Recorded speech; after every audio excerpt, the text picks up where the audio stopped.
Hey there, it's Clay with modernlove.life, and this is Relationship Inner Game. Now, this video is in a series of videos on very specific things that people experience with their exes when trying to get back together that cause a lot of frustration, that cause a lot of difficulty, okay? And so in this particular video, we're going to be talking about when your ex starts dating right away, or when your ex is with someone new. Now, oftentimes a lot of people can take situations like this and say, oh, hey, you know, my ex is with somebody new, I just need to bow out and to respect the relationship. And that's all fine. You know, if you truly believe that, then that is absolutely fine and that is absolutely respectable. But here is something to think about. If you truly believe that you and your ex would be better off together than you would be apart, if you truly believe that you and your ex could form a great relationship that would benefit them better than the relationship that they maybe have with some rebound partner or somebody else, then don't you at least owe them the opportunity to choose to be with you, to choose to have that relationship, to choose to have that better outcome. Now, I'm not saying you need to, nefariously go out there and destroy another relationship or break up a marriage or anything like that, but if you truly believe that they would be better off with you, then I think that you at least owe them the opportunity to make that choice for themselves rather than to make that choice for them by just giving them no choice, right? If on the other hand you don't think that they would be better off with you, if you don't think that they would be happier with you, if you think that they would be worse off being in a relationship with you, then yeah, you know, maybe you should back off and let them enjoy their new relationship. But when your ex is dating somebody new, when your ex is dating somebody right away after the breakup, you need to understand that there's probably something psychological going on there that's very common with rebound relationships, and that is called displacement.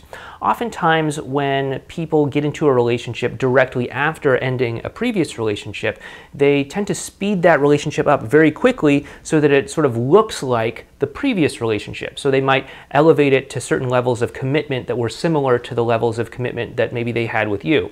So for example, maybe it took the two of you, I don't know, 6 months, a year to move in together, but they're moving in together after only a couple of weeks. What's going on there, right? Is it because their love is true and it means something more than yours did? No, not really. It's simply that they're just displacing onto the new relationship the sense of commitment, the sense of closeness that they had with you, but then just moving that onto the new relationship so the new relationship kind of looks like the relationship that they had with you.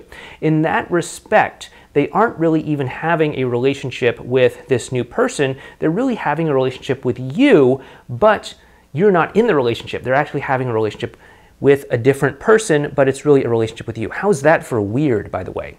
And when it comes to your ex being in a rebound relationship, when it comes to your ex dating somebody new, I want you to know that there is a very powerful strategy that you can actually use in order to get back together with your ex. And this strategy is called the Decoy Strategy. And how this works is the human brain actually has a very difficult time discerning between two very different things. You know, is it better for me to date this woman or is it better for me to date this woman?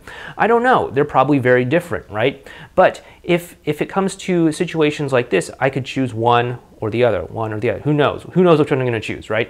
But if, you know, say, if there was a third option inserted in there that was very similar to one of the other options, then my mind starts to shift away from the different option and suddenly I start to compare these two similar things. And so that's where the decoy effect really comes into play.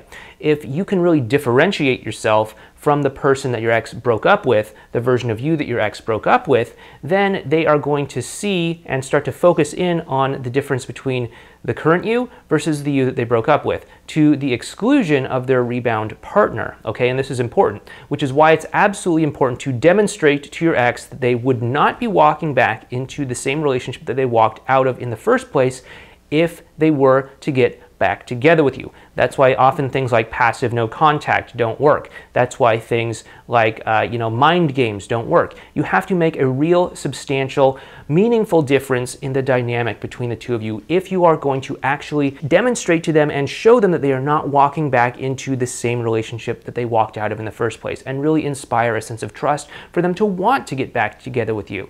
So if your ex is in a rebound relationship, if your ex is dating somebody new, then what you want to do is you want to leverage the decoy effect so that they can absolutely see that there is a benefit in getting back together with you, and absolutely they will more likely choose you than the rebound partner because of that psychological phenomenon called the decoy effect, okay? So once again, this has been Clay with modernlove.life. If you have liked this video, and you're watching this video over on our website, modernlove.life, and you want to know how to get back together with your ex, even if they are dating somebody new, please go ahead and click down below, and you'll be taken over to a page that'll tell you more about how to really leverage the decoy strategy and build positive emotional connections with your ex so that you can stand head and shoulders above the person that they are dating right now, but more importantly, so that you can stand head and shoulders above the version of you that they broke up with, so that they are much more likely to choose you in the long run. If you're watching this video over on YouTube, what you can do is you can go down into the description below, click on a link that'll take you over to our website, relationshipinnergame.com, where you can just fill out a quick, painless 30-second little survey, just kind of about some of the more specific details of your breakup and your relationship. Once I know a little bit more about what you're going through specifically, I'll send you some advice, strategies, and tips tailored to what you have told me in the survey. So again, that's over down below at relationshipinnergame.com. So yeah, if you've liked this video, please go ahead and give it a like, go ahead and subscribe to this channel, and please go ahead and leave a comment down below letting me know what sorts of videos you'd like to see me make in the future. Anyway, this has been Clay with modernlove.life, and this has been Relationship Inner Game, and I will see you in our next video. Please take care.